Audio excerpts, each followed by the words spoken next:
Good morning everyone, আমি শ্রেষ্ঠা। আশা করছি তোমরা যে যেখানে আছো সবাই খুব ভালো আছো। তো বহুদিন ধরে ভিডিও পোস্ট করা হচ্ছে না, তো অনেকগুলো ভিডিও করে তো রাখা আছে, কিন্তু এডিটও করছি না, ভয়েস ওভারও দিচ্ছি না, আর পোস্টও করা অফকোর্স হচ্ছে না। তো যাই হোক, আজকের এই ভিডিওটাতে আছে একটা সুন্দর রেসিপি। তো তোমাদের সাথে আজকে আমি ভেজ বিরিয়ানির রেসিপি শেয়ার করব। আমি অলরেডি তোমাদের সাথে ভেজ বিরিয়ানির রিল শেয়ার করেছি, বাট আমি ভেবেছি তোমাদের সাথে আমি রেসিপিটাকে শেয়ার করব। তো তাই আমি ছোট্ট একটা ব্লগ নিয়ে এসেছি, যেখানটা আমি শুধুমাত্র রেসিপি শেয়ার করব ভেজ বিরিয়ানির। আর তার সাথে আমি বানিয়েছিলাম হচ্ছে এগ কারি। তো এগ কারি তো নর্মাল, আমি প্রথমে দেখলে আমি এগগুলোকে বয়েল করে নিলাম, মানে ডিমগুলোকে বয়েল করে নিলাম। তার সাথে আমি কিন্তু সবজিগুলোকে কেটে নিয়েছি। সবজির মধ্যে আমি নিয়েছি হচ্ছে ক্যাপসিকাম, গাজর, আলু ছিল ওখানটায়, বিনস ছিল, তো আরও তোমরা ফুলকপি এসবও দিতে পারো। তো অনেক ধরনের সবজি ওখানে ছিল। তার সাথে পেঁয়াজ আমি নিয়েছিলাম, ওটা হচ্ছে বেরেস্তার জন্যে। তো এবার আর পনির ছিল, পনিরগুলোকে আমি কিউব কিউব করে কেটে নিয়েছিলাম, ওটাকে ভাজতে হবে না।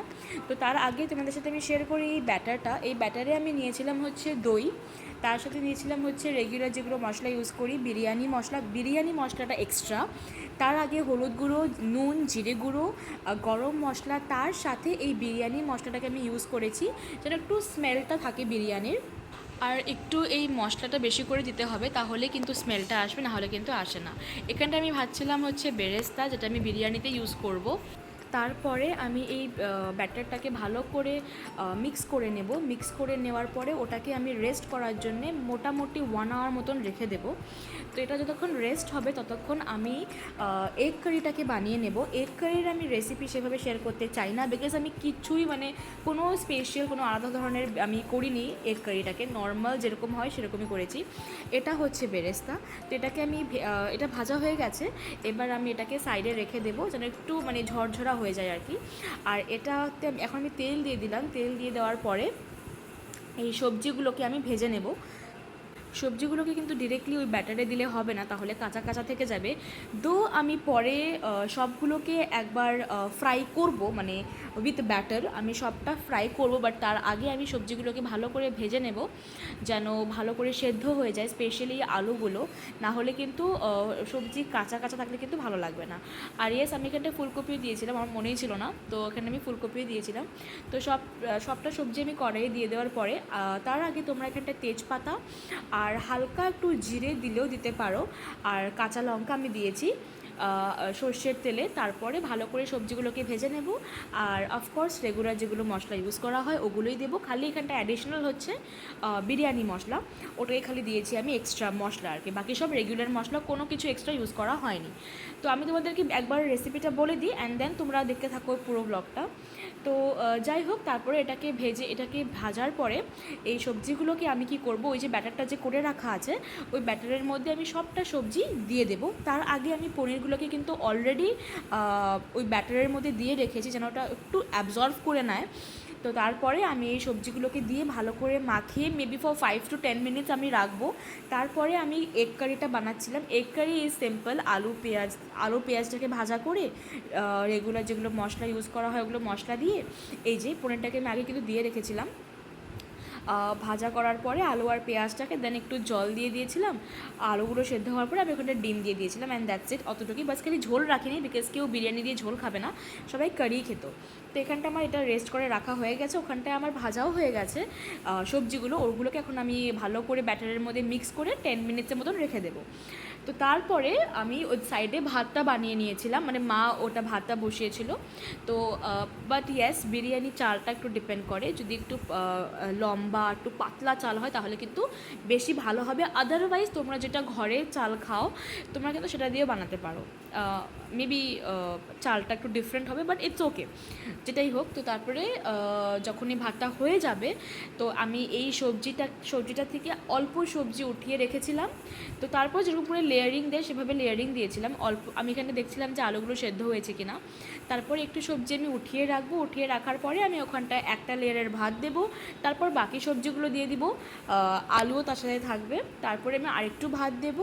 তারপরে আমি বেরেস্তা এসব দিয়ে একটু ঘি দিয়ে ঢাকনা দিয়ে রাখবো, আর তার কিছুক্ষণ পরেই আমাদের বিরিয়ানি রেডি হয়ে যাবে। তো এই ব্লগে আমি যেহেতু ভালো করে আস্তে আস্তে সবটা দেখিয়েছি, তার জন্য আমার একটু টাইম লেগেছে, বাট আমি বললাম তাড়াতাড়ি, বিকজ তাহলে তোমরা ভালো করে ফলো করতে পারবে। তো তোমরা পুরো প্রসেসটাকে ফলো করো। যখন বিরিয়ানিটা রেডি হয়ে যাবে, মানে যখন আমি দমে বসাবো, তখন তোমাদের সাথে আমি বাকি প্রসেসটা শেয়ার করবো। বাট সেরকম প্রসেস কোনো নেই আর, জাস্ট এতটুকুই প্রসেস, নর্মাল যেরকম বিরিয়ানি বানানো হয় সেরকমটাই। তো যাই হোক, তোমরা এটা ফলো করতে থাকো। এখানটা আমি মিক্স করলাম সম্পূর্ণ ভেজিটেবলসগুলোকে, এবার আমি সাইডে রেখে দেবো। তো যাই হোক, তোমরা ফলো করো, বিকজ তোমরা সবটা জানোই নেক্সট কী কী হতে চলেছে। তো এই তো এখানটায় সবটা মিক্স করে রাখা শেষ। আর এটা আমি এক্সট্রা মানে আলাদাভাবে রেস্ট করতে রেখেছিলাম। আর তারপর এখানটা আমি এগ কারি বানাচ্ছিলাম। তো যাই হোক, ওই যেটা বললাম আমি, সব সেমটা প্রসেস তো ভাবে করেই চলছে। এখানে আমার এগ কারি অলমোস্ট ডান। আর তারপরে আমি বিরিয়ানিটা দমে বসাবো, মানে লেয়ারিং করবো অ্যান্ড দেন দমে বসাবো। তো চলো তোমরা দেখতে থাকো।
অ্যান্ড ইয়েস, যেহেতু আমি বিরিয়ানি বিরিয়ানি বলছি, তো এই বিরিয়ানিতে অনেক কিছু দেয়, যেরকম গোলাপ জল দেয়, তারপরে কেসর অ্যান্ড অল এসবও মিক্স করা হয়, বাট আমি ওসব দিইনি। এখানটা আমি কাজু কিশমিশ দিয়েছি। এখানে তোমরা বাদাম চাইলে দিতে পারো, বাট আমি ওটাও স্কিপ করেছি, আমি বাদামও দিইনি।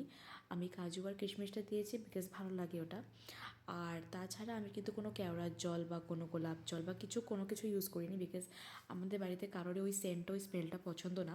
তো যার জন্য আমি রিস্ক নিইনি। আর ইভেন আমি যখন আমি মাটন বিরিয়ানিও বানিয়েছি, আমি কিন্তু কোনোদিনও ওসব ইউজ করিনি, বিকজ ওসব আমরা খেতে পারি না, আমাদের স্মেলটা একদম সহ্যই হয় না। মা বাবা তো খেতেই পারে না, আমি যদিও বা সামটাইমস খেতে পারি, মা বাবারা খেতে পারে না। তাই আমি ওটাকে স্কিপ করি, ওই প্রসেসটা আমি করিই না। তো যাই হোক, বাট একটা কথা আমি ডেফিনেটলি বলবো, আফটার টেস্টিং দিস বিরিয়ানি, মানে mutton biryani, chicken biryani is definitely tasty, no doubt, because ওটা ননভেজ হয় বা অনেক ধরনের ডিফারেন্ট প্রসেস হয়, ডিফারেন্ট রেসিপি হয়, খেতে ডেফিনেটলি ভালো লাগবে because non-veg. But once try this veg biryani, I know you all will love it, because এত সুন্দর হয়েছিল খেতে, নট বিকজ আমি রান্না করেছি বলে, বাট বিকজ এটা অ্যাকচুয়ালি খেতে খুব সুন্দর হয়েছিল। মানে খেয়ে মনেই হবে না যেটা আমি মানে ভেজ কিছু খাচ্ছি বলে, জাস্ট বিকজ অফ সবজি এসবের জন্যে। তো অফকোর্স মানে ভেজটা বুঝতে পারি আমরা, বাট মানে ভেজ বিরিয়ানি সামনে থাকলে আই ডোন্ট ফিল লাইক কি আমি মাটন বা চিকেন বিরিয়ানি টেস্ট করবো বলে, because this is really good. মানে এই বিরিয়ানিটা এত ভালো হয়েছে খেতে, তোমরা একবার ট্রাই করলে তোমরা বুঝতে পারবে। তো এই তো আমার লেয়ারিং করা হয়ে গেছে। এবার আমি বেরেস্তাটা দিয়ে আমি এখানটায় ঘি দিয়ে দিচ্ছিলাম। ঘিটা একটু বেশি করে দিলে খেতে ভালো লাগবে, প্লাস সেন্টটা ভালো আসবে। অ্যান্ড এখানে তোমরা কালারও মানুষ দেয়, মানে কালারও অনেকেরা ইউজ করে, দ্যাট বিরিয়ানি কালার, বাট আমি ওসব কোনো কিছু দিইনি। আমি একদম নর্মালি বানিয়েছি। অ্যান্ড সবার থেকে বেস্ট পার্ট ছিল একদমই তেল ইউজ করা হয়নি এখানটায়, মানে জাস্ট খালি সবজিটা যখন আমি ফ্রাই করেছিলাম তখনই যা একটু হালকা তেল, মানে 1 টেবিল স্পুন মতন তেল নিয়েছিলাম আমি। তাছাড়া কিন্তু পুরো হোল প্রসেসে এক ফোঁটাও তেল আমি ইউজ করিনি, আমি ব্যবহার করিনি। And I think that's the most healthiest part I feel. So yes, এই তো আমাদের ভেজ বিরিয়ানি রেডি। বাস তোমরা একটা জিনিস খেয়াল রাখবে যেন সবজিগুলো ভালো করে ফ্রাই হয়, আর যেটা দইয়ের সেই খাট্টা পানটা যেন না থাকে। And that's it. এখানটায় আমাদের মেনুতে ছিল হচ্ছে এগ কারি, ক্যাপসিকাম ফ্রাই, মানে ক্যাপসিকামের বড়া ছিল, আর তার সাথে ভেজ বিরিয়ানি ছিল অ্যান্ড স্যালাড ছিল। তো তোমরা প্লিজ একবার ট্রাই করে দেখো, আই থিঙ্ক তোমাদের খুব ভালো লাগবে। তো ফিরে আসবো নতুন একটা সুন্দর ব্লগ নিয়ে। Bye bye everyone.